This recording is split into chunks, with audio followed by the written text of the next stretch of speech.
Est-ce qu'aujourd'hui, les conditions d'une intervention militaire en Syrie sont toujours réunies? Non.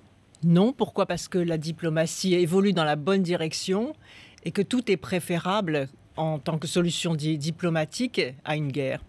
Oui. La guerre qui existe toujours en Syrie, hein, la guerre civile, ne l'oublions pas. La guerre civile existe toujours, ne bien l'oublions pas, évidemment. on ne met pas un terme à la guerre, là.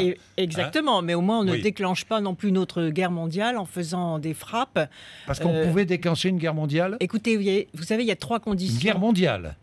Mais oui, une guerre mondiale, on peut déclencher. Regardez ce qui s'est passé dans la Vous guerre de pensez 14. que si on était intervenu en Syrie, on pouvait déclencher une guerre mondiale? Bien sûr, il y a un risque. Il y a un risque d'intervention, mais il y a aussi un risque peut-être plus grand de non-intervention.